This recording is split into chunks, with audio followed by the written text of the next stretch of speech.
नमस्कार, आप देख रहे हैं आवाज एट 9। मैं हूं कविता थपलियाल। शुरुआत करते हैं इस वक्त की सुर्खियों के साथ। टेलीकॉम बोर्ड में ग्राहक की चांदी। एयरटेल में रोमिंग फ्री नहीं लगेगा। डेटा, कॉल्स और एसएमएस पर रोमिंग चार्ज। ग्राहकों को चूना लगा रहे हैं पेट्रोल पंप और बैंक। सरकारी आदेश के बावजूद कार्ड पेमेंट पर वसूल रहे हैं चार्ज। आवाज की एक्सक्लूसिव खबर। देश में एक बड़ी तेल कंपनी की तैयारी शुरू। ओएनजीसी खरीद सकती है एचपीसीएल का कारोबार। 44,000 करोड़ में हो सकती है डील। नई सीरीज की कमजोर शुरुआत में फ्री 8,900 के नीचे फिसला, लेकिन रिलायंस में जोरदार तेजी जारी। मार्केट कैप 4 लाख करोड़ के पार। ट्रेनों में मिलेगी मेन्यू देखकर मनपसंद खाना ऑर्डर करने की आजादी। प्राइवेट ठेकेदारों की होगी छुट्टी। फिर से आईआरसीटीसी करेगा केटरिंग। लग गए ऑनलाइन शॉपिंग में बम्पर डिस्काउंट के दिन। ई कॉमर्स कंपनियों का फोकस कॉस्ट कटिंग पर। ज्यादा बैटरी लाइफ के साथ नोकिया 3310 का रीलॉन्च। नोकिया ने पेश किए 3 एंड्रॉइड स्मार्टफोन्स भी। आपके चहेते चैनल सीएनबीसी आवाज को मिले सम्मान से शुरुआत करते हैं। सीएनबीसी आवाज ने ENBA यानी exchange for media news broadcasting awards 2016 में धूम मचा दी है। ENBA अवार्ड्स में सीएनबीसी आवाज को best business news channel Hindi के अवार्ड से सम्मानित किया गया है। सीएनबीसी आवाज के प्रबंध संपादक आलोक जोशी ने अवार्ड लिया। हमारे सहयोगी चैनल सीएनबीसी टीवी 18 को भी इसी कैटेगरी में सर्वश्रेष्ठ अंग्रेजी बिजनेस न्यूज चैनल का अवार्ड मिला है। नेटवर्क 18 के दूसरे चैनल्स को भी कई सारे अवार्ड्स मिले हैं। कश्मीर के हालात पर न्यूज 18 इंडिया की डॉक्यूमेंट्री जन्नत को बेस्ट करंट अफेयर्स प्रोग्राम का ENBA अवार्ड मिला है। ये डॉक्यूमेंट्री उस वक्त शूट की गई जब श्रीनगर सुलग रहा था। CNN न्यूज 18 के भूपेंद्र चौबे को उनके पॉपुलर शो बिग 5 at 10 के लिए बेस्ट एंकर का अवार्ड दिया गया है। इस प्यार और सम्मान के लिए हम अपने सभी दर्शकों को तहे दिल से शुक्रिया अदा करते हैं और आपको भरोसा दिलाते हैं कि आगे भी हम इसी बेबाकी के साथ बिजनेस जगत से जुड़ी पल पल की खबरें आप तक पहुंचाते रहेंगे। हमें सर्वश्रेष्ठ बिजनेस न्यूज चैनल बनाने के लिए आप सभी का एक बार फिर से शुक्रिया।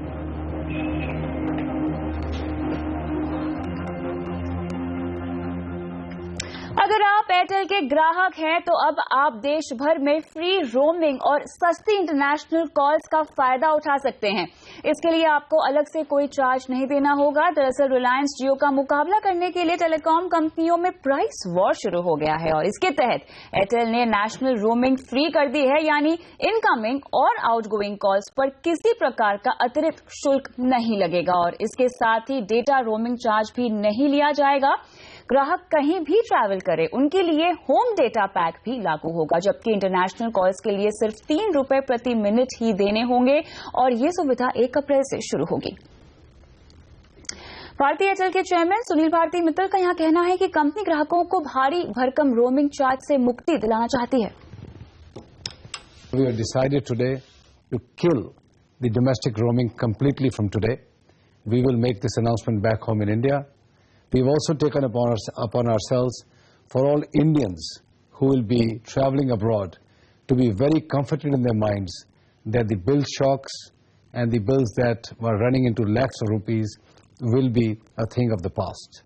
We will offer them extremely low rates on a per day package basis.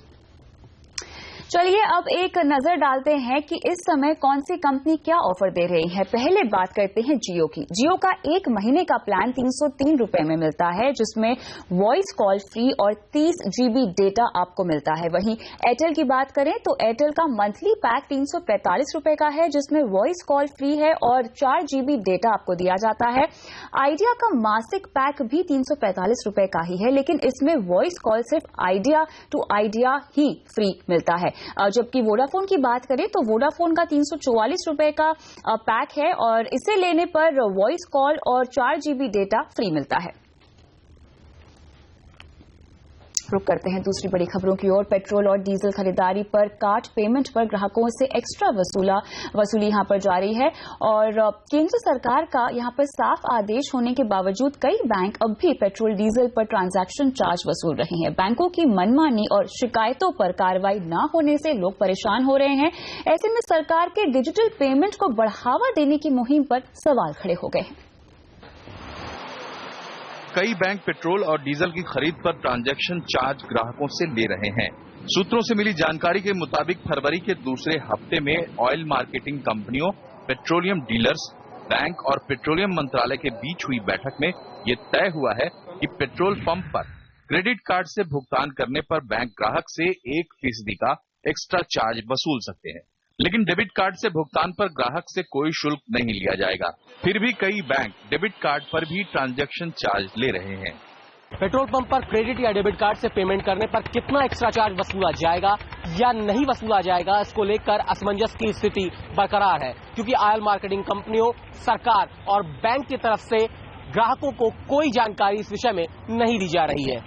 हर तरह के कार्ड पर एक्स्ट्रा चार्ज वसूलने वाले बैंकों की मनमानी से परेशान ग्राहकों ने ऑयल मिनिस्ट्री को पत्र लिखकर इस बात की जानकारी भी दी।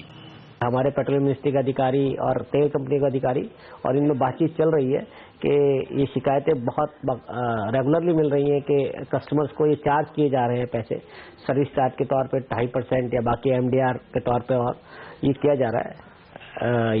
ये ना हो, इस बात के लिए काफी हद तक अभी ये चीज बढ़ी है। सरकारी आदेश में कहा गया था कि बैंकों को रोजाना कार्ड से खरीदे गए पेट्रोल और डीजल की डिटेल तेल कंपनियों को देनी होगी, जिससे उन्हें सरचार्ज मिलेगा। लेकिन अब हालात ये है कि कई बैंक इस आदेश को नजरअंदाज कर रहे हैं। प्रतीक श्रीवास्तव, दिल्ली। तो यहाँ पर एक्स्ट्रा चार्ज वसूला जा रहा है ग्राहकों से। हम आगे बढ़ते हैं। तेल क्षेत्र की दिग्गज कंपनी ONGC HPCL को खरीद सकती है। कंपनी HPCL में सरकार की 51% हिस्सेदारी 44,000 करोड़ में ले सकती है और इसके बाद कंपनी में 26% और हिस्सेदारी खरीदने के लिए ओपन ऑफर लाया जाएगा। और सरकार ने इस साल के बजट में सरकारी तेल कंपनियों के विलय करने पर बड़ी कंपनियां बनाने का ऐलान किया था। और आपको बता दें कि HPCL देश की तीसरी सबसे बड़ी ऑयल मार्केटिंग कंपनी है। जियोजित BNP पारिबा के गौरांग शाह का यहाँ कहना है कि अगर HPCL और ONGC का विलय होता है तो लंबी अवधि में एक मजबूत कंपनी बनकर ये उभरेगी।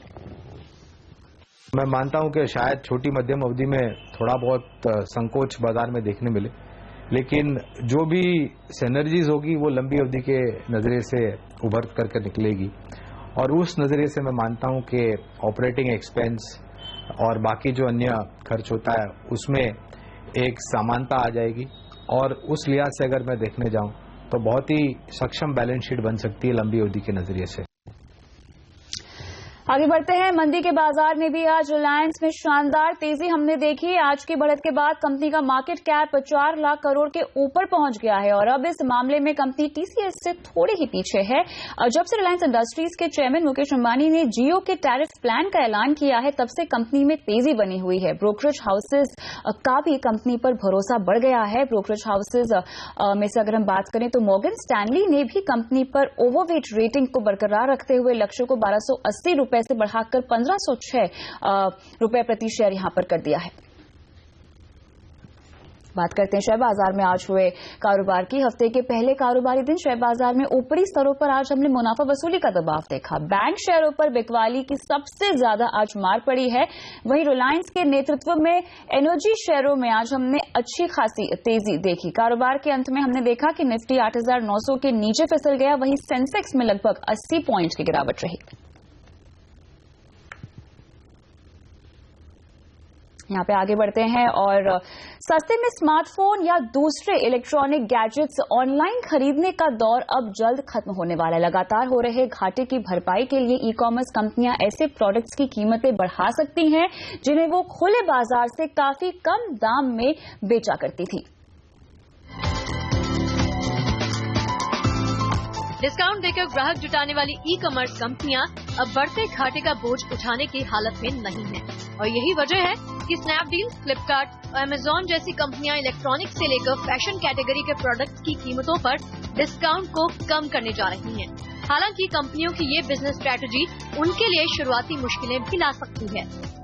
कैसे ये लोग वापस कस्टमर को लेकर आएंगे, किस प्रॉमिस पर लेकर आएंगे, कन्वीनियंस के हिसाब से, प्रोडक्ट रेंज के हिसाब से, क्वालिटी के हिसाब से, वो जो नॉर्मल किसी भी बिजनेस में जो चीज रहती है वो वही रहेगी कि इन्हें ब्रांड्स की रेंज दिखानी है, प्रोडक्ट की रेंज, अवेलेबिलिटी है और कन्वीनियंस के बेसिस के ऊपर इनको दिखाना होगा। अभी तक ऑनलाइन शॉपिंग करने पर आपको स्मार्टफोन जैसे प्रोडक्ट ऑफलाइन स्टोर्स के मुकाबले 10 से 30% तक सस्ते मिल जाते थे, लेकिन अब इतनी लुभावनी डील आपको शायद ही मिले। मिसाल के लिए सैमसंग का स्मार्टफोन J7 प्राइम आपको ऑनलाइन और ऑफलाइन स्टोर्स दोनों में ही 16,900 रुपए में मिलेगा, जबकि यही फोन पहले ई कॉमर्स कंपनियों से आपको आसानी से 15,500 रुपए में मिल जाता था। जब से डिमोनेटाइजेशन का इशू हुआ है तब से लोगों के पास कैश नहीं रहा, तो priorities have been changed. They will not go for buying online because they don't have cash. तो लास्ट 2-3 महीने में बहुत बड़ा हिट लगा है इस सारे ऑनलाइन पोर्टल्स को, which you will see at the end of March result.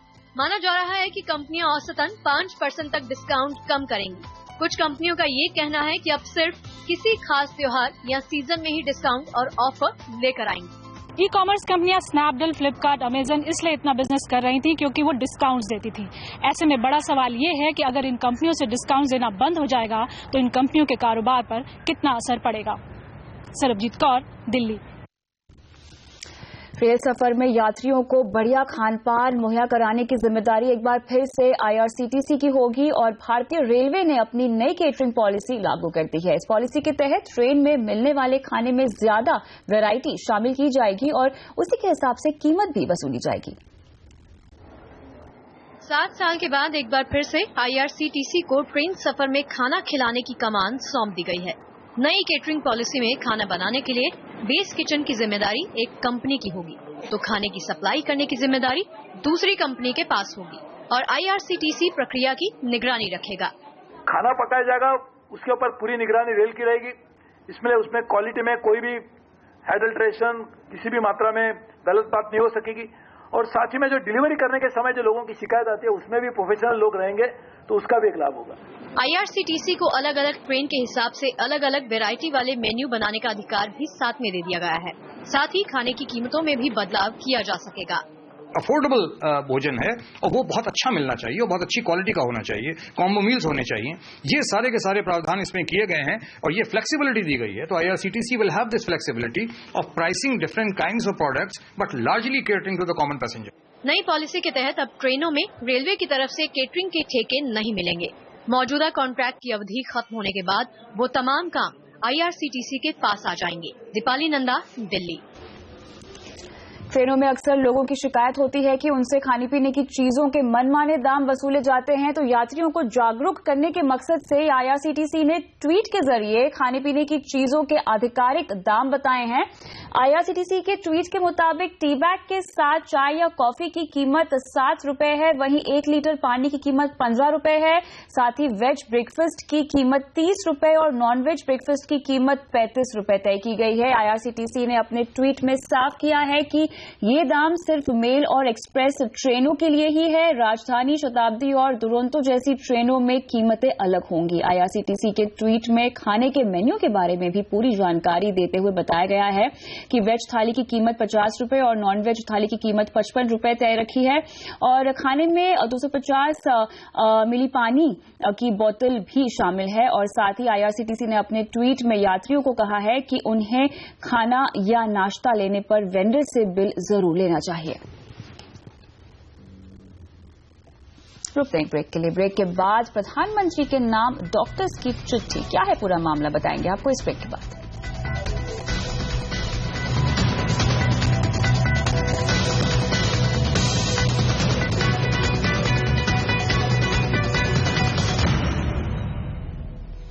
Doctors के एक ग्रुप ने प्रधानमंत्री मोदी को पत्र लिखकर जरूरी दवाओं, हिप और नी इम्प्लांट्स की कीमतें तय करने की अपील की है। कोरोनरी स्टेंट की कीमतों पर कैप लगाने के फैसले से उत्साहित ADEH यानी alliance of doctors for ethical health care ने कहा है कि कुछ बेहद जरूरी दवाओं और इम्प्लांट्स की कीमतों में स्टेंट की तरह बेहिसाब वसूली हो रही है।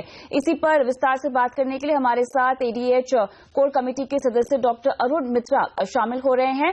और डॉक्टर मित्रा, आपसे यही सवाल हम पूछना चाहेंगे। स्वागत सबसे पहले आपका सीएनबीसी आवाज पर। ये बताएं हमें कि आपने जो पत्र लिखा है प्रधानमंत्री को, उसमें किन दवाओं और इम्प्लांट्स की चर्चा की गई है, किसका जिक्र किया गया है, और साथ ही आपकी अब उम्मीद क्या है?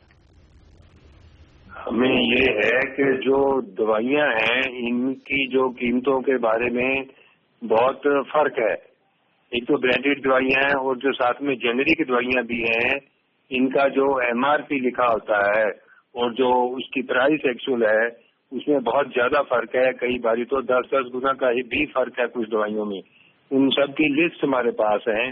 तो ये जो फर्क है बिल्कुल गलत है, इसको खत्म किया जाना जरूरी है, क्योंकि जो जेनेरिक दवाइयां बनाई गई हैं ये गरीब लोगों के लिए बनाई गई हैं, ताकि जो लोग जो है ज्यादा दवाई महंगी नहीं खरीद सकते उनके लिए अफोर्डेबल एक हेल्थ केयर के लिए उनको सस्ती दवाइयां जो है मुहैया कराई जाए। अगर उनके एमआरपी इतना ज्यादा है तो जो भी रिटेलर है वो तो एमआरपी मित्रा, यहाँ पर कुछ जरूरी दवाओं का जिनकी आप बात कर रहे हैं उनके बारे में आप बताना चाहेंगे, उनका नाम देना चाहेंगे, और साथ ही कितना फर्क है, कितने ऊंचे दाम पर एमआरपी इनकी लगाई गई है? कई दवाइयों का तो मतलब आप देख लीजिए कि 10-10 गुना का यानी काफी फर्क है। कुछ दवाइयां जो हैं जो उस पे एमआरपी लिखा होगा 80 रुपए और जो उसकी प्राइस एक्चुअल है वो आपको 10-12 रुपए में मिल जाएगी, 8 रुपए में मिल जाएगी। इतना ज्यादा दाम में फर्क नहीं होना चाहिए। एमआरपी जो उसकी एक्चुअल प्राइस है उसके मुताबिक ही उस पर 20% या 10% 15% मार्जिन देके जो है तय होनी चाहिए। ये जो एनोमली दूर करनी बहुत जरूरी है, नहीं तो जेनेरिक दवाइयों का कोई मतलब नहीं रह जाता है।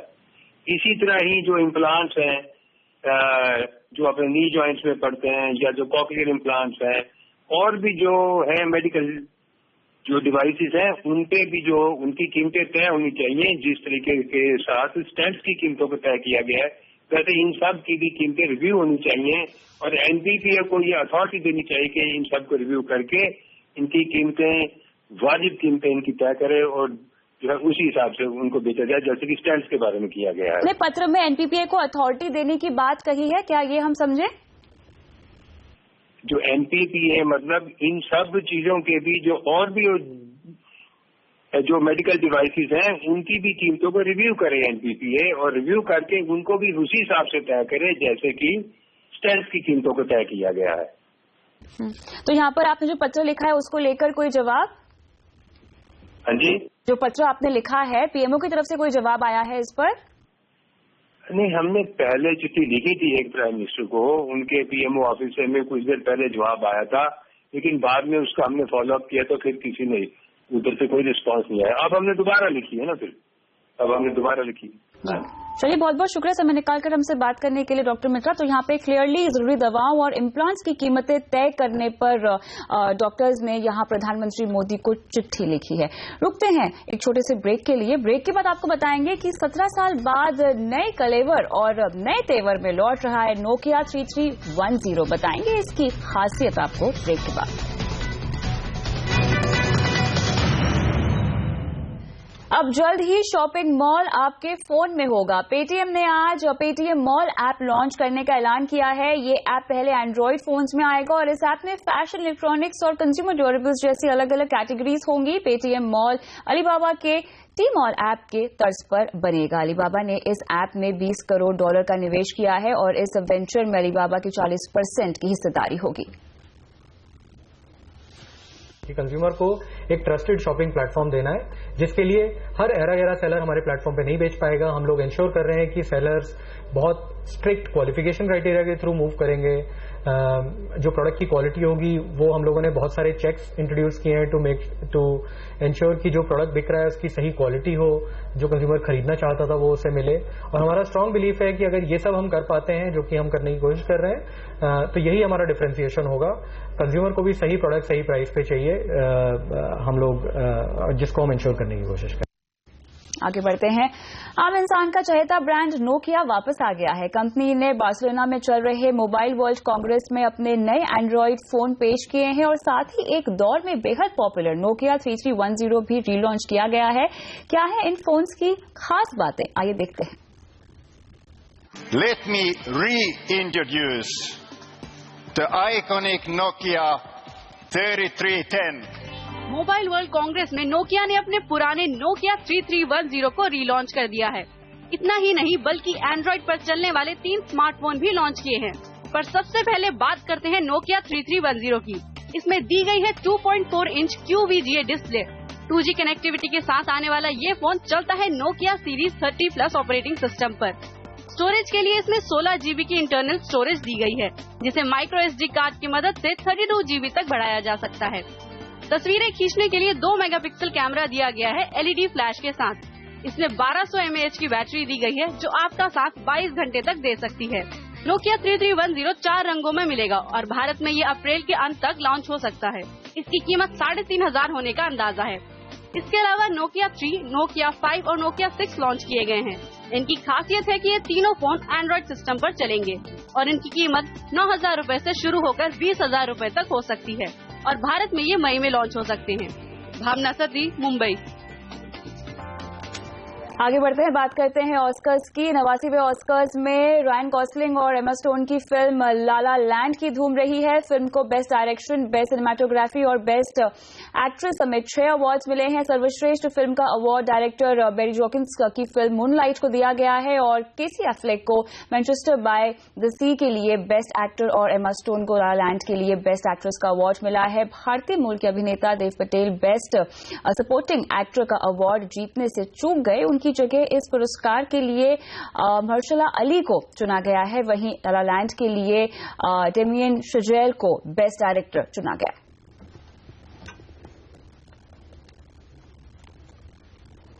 और आवाज एट 9 में इतना ही, लेकिन खबरों पे लगातार अपडेट के लिए CNBC आवाज से ही जुड़े रहिए ट्विटर, फेसबुक और यूट्यूब के जरिए। नमस्कार।